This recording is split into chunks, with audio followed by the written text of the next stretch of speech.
세상에는 귀신을 보는 사람들이 생각보다 굉장히 많습니다.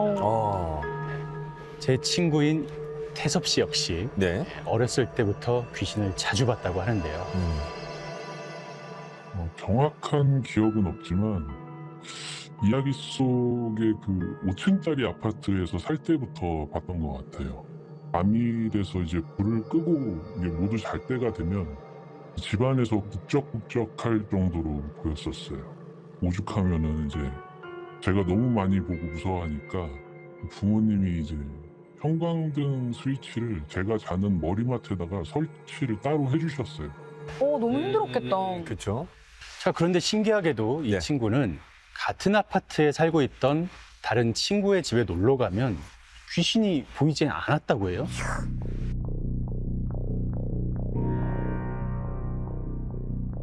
그러던 어느 날 이 친구인 태섭 씨가 이사를 가게 되었는데요. 오랜 시간 함께했던 친구와 헤어지는 게 아쉽잖아요.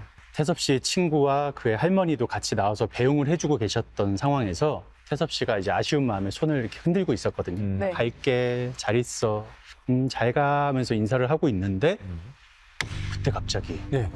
뭔가 쎄한 기분이 들더랍니다. 아하, 뭘까? 태섭 씨를 바라보고 있던 그 친구와 할머니 두 사람의 표정이 무섭게 바뀌었대요. 갑자기요? 왜? 그러고는 이렇게 외치더랍니다. 예. 이게 무슨 일이죠? 깜짝 놀랐어요. 우리 정수 소리를 더 크게 지르시고. 제가 놀라는 걸 너무 못해가지고 무서워해서 최초 아닌가요? 집중해서 듣고 있었는데 왜 이렇게 소리를 질렀을까요? 이사 간다고 하니까 화가 난 거 아닐까? 근데 그렇게 친했던 친구인데 예. 이사 간다는 게 화가 난다? 그건 좀 이상하지 않을까요? 그렇게 보기가 힘들었던 게 이 두 사람의 목소리는 헤어짐이 아쉬운 그런 목소리보다는 네. 뭔가 정말 분하고 원통하고 그래서 붙잡는 그런 느낌이 많이 들었다고 하더라고요. 못 가기 그런 느낌이었어요. 예. 뭘까?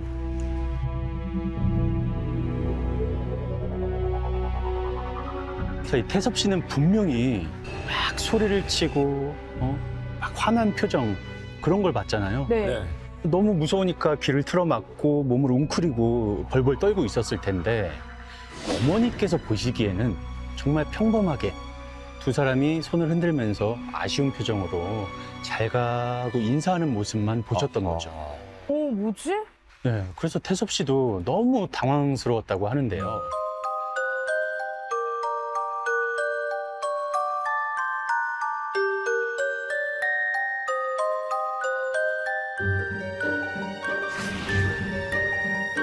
그렇게 가지마라는 소리 듣고 나서 이제 나중에 생각을 해보니까 혹시 자기 집에 오게 하려고 우리 집에서 계속 귀신이 보이게끔 만든 건가? 이런 생각도 들더라고요.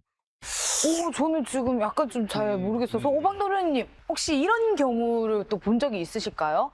이 귀신들은 촉이 좋고 귀문이 열려 있는 사람들을 좋아해요. 이 홍가가 친구 집에 놀러 왔을 때 더 구미가 당기는 놀잇감을 발견한 것이죠. 제가 평소에 말씀드렸던 거하고 유추해서 보면은 네. 아직 그 귀신들이 예를 들어 기가 약한 사람을 찾아간다든가 아하. 이런 식으로. 자, 그렇다면 이제 여기서 이제 궁금해지는 게 새롭게 이사 간 곳에서는 과연 괜찮냐는 건데요. 안타깝게도 상황은 더 심각해졌습니다. 어머. 어떻게? 전에 살던 아파트에서는 이 귀신의 형체들이 검은 아우라처럼만 보였었는데 네. 이제는 더욱 선명한 모습, 분명하게? 정말 사람의 형체로 나타났기 때문입니다. 자, 게다가 이 태섭 씨 가족이 이사한 곳이 네. 해가 전혀 들지 않는 반지하였거든요.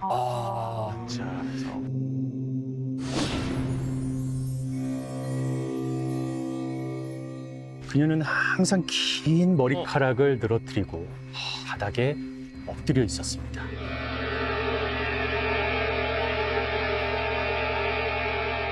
한 번은 이런 일도 있었는데요. 네. 태섭 씨 방 안에 작은 창문이 하나 있었거든요. 그런데 그 창문에 사람의 그림자가 비치는 거예요. 처음엔 그냥 사람이 서 있나 보다. 그럴 수 있어. 그렇게 예. 아무렇지 않게 생각했는데 곰곰이 생각해 보니까 뭔가 이상한 거죠. 맞다. 왜요? 여기 반지하라고 했잖아요. 아까. 네.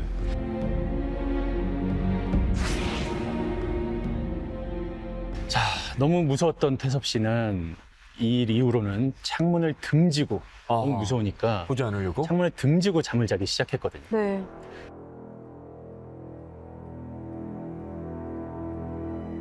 그 눈에 뜨면 웅크린 채로 그렇죠. 떴다는 거예요. 본인도 모르는 상태에서. 네네네. 목류병 아니에요? 근데 이게 마치 자신이 직접 그쪽으로 간 게 아니라 누군가 질질 어머. 끌어다가 그 안에 버려둔 것처럼. 말 그대로 갖고 노는 거죠. 일단 나를 알아봐 주잖아요. 아. 그 알아보는 사람이 있으면 얼마나 좋아요. 아하. 그러니 밤마다 그냥 이렇게도 했다 저렇게도 했다 장난감 갖고 놀듯이 노는 거죠. 제가 평소에 말씀드린 네네. 그 내용이잖아요. 진짜 피 말려 죽인다는 게 이거 맞아요, 아닌가요? 맞아요. 진짜? 그렇게 해서 어떻게 했어? 지금까지는 거의 예고편에 가까운 이야기였고요.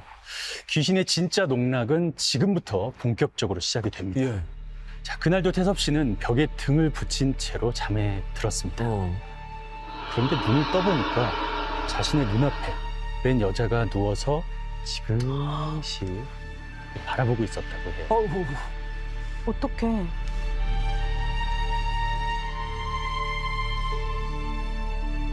태섭 씨가 넋놓고 여자를 멍하니 바라보고 있는데 예. 여자가 갑자기 고개가 싹 올라가더니 예쁘게? 귀까지 쫙 찢어졌다고 합니다.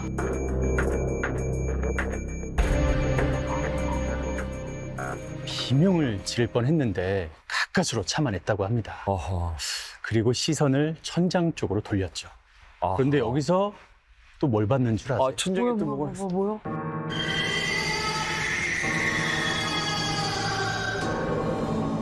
태섭 씨는 너무 놀라서 비명을 지르면서 방을 뛰쳐나갔다고 합니다. 잠깐만요. 지금 계속 소름 돋고 막 천장도 못 볼 것 같고 이런데 이거 직접 겪은 태선 씨는 진짜로 미치게 고통스러웠을 것 같아요. 안 보려고 천장을 봤는데 천장에서 또 나오는 어우. 거예요.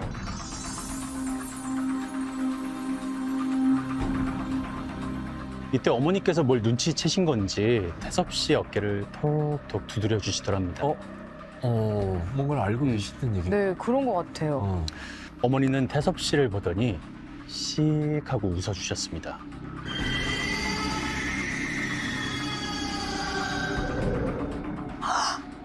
왜? 어머니께서는 머리카락을 바닥에 길게 늘어뜨리고 팔꿈치로 바닥을 짚은 채 뭐야, 그럼? 무릎으로 천천히 기어오셨습니다. 예? 와, 그 어머니가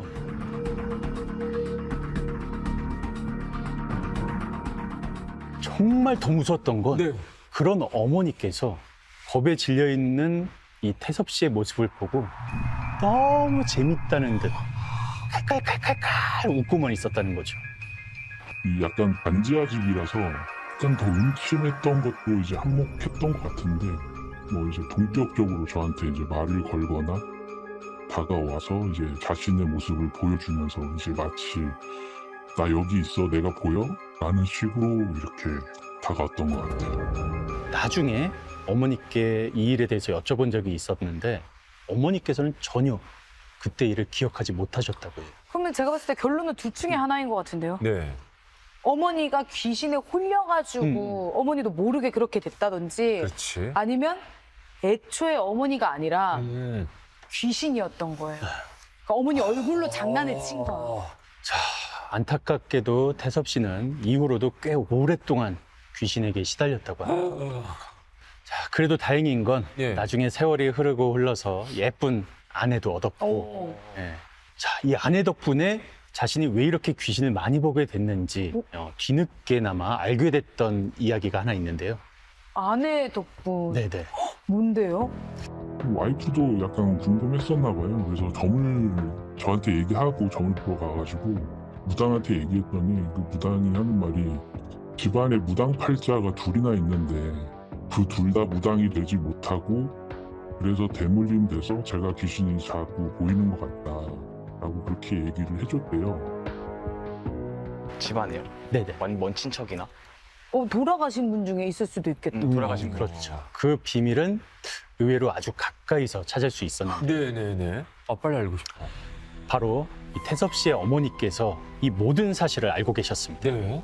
태섭 씨 내외가 이야기를 전하자 어머니께서는 아이고 이제 올 곳이 왔구나 아하. 하는 생각으로 이런 이야기를 털어놓으셨다고 합니다. 예. 그 무당 말이 맞아. 사실 내 어머니께서 무당이 됐어야 했거든.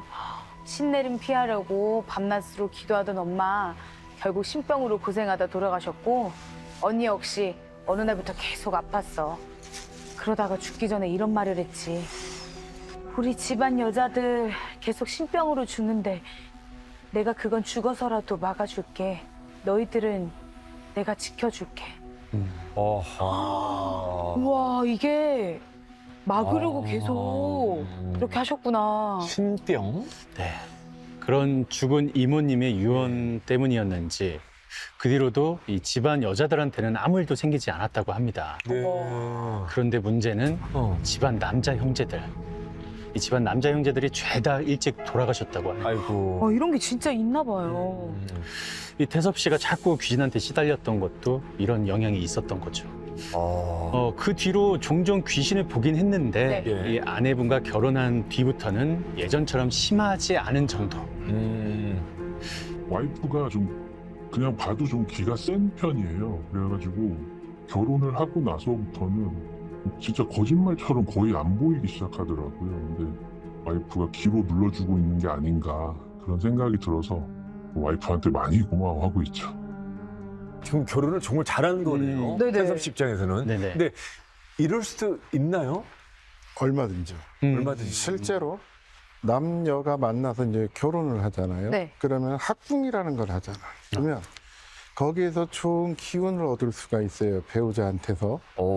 그러면 예를 들어 우리가 말하는 소위 말하는 어떤 무당이 되는 신병을 앓는 사람도 어떤 배우자의 양질의 기회를 받으면 그걸 굿도 안 하고 무당도 안 되고 면피하는 경우도 있고. 제가 봤을 때도 아내분이 은인인 것 같아요. 저도 그런 아내분 만나면 좋겠네요. 그럼 진짜 딱이겠다. 그러네. 네네. 자, 하지만 그 뒤로 더 무서운 일이 생겼다고 합니다. 끝난 게 아이쿠야, 아니었어요? 끝날 때까지 끝난 게 아니군요. 태섭 씨도 이제 어엿한 가장이 되셨잖아요. 네. 지금은 귀신보다 먹고 살 걱정이 제일 무섭다고 하네요. 그게 제일 힘들어요. 현실 공포죠. 자, 그렇다면 이제 결국 태섭 씨의 눈에는 귀신이 자꾸 보이는 이유가 네.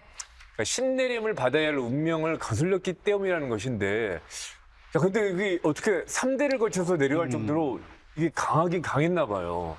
강하니까 내려오죠. 이게 그냥 약하면은 그냥 당대라는 건 이제 내 끊겼을 텐데. 대에서도 끊길 수가 있는데 이게 어떤 풀리지 않는 실타래가 있거나 이 자체 신내림 자체에 이게 거스르는 일에 대해서는 네.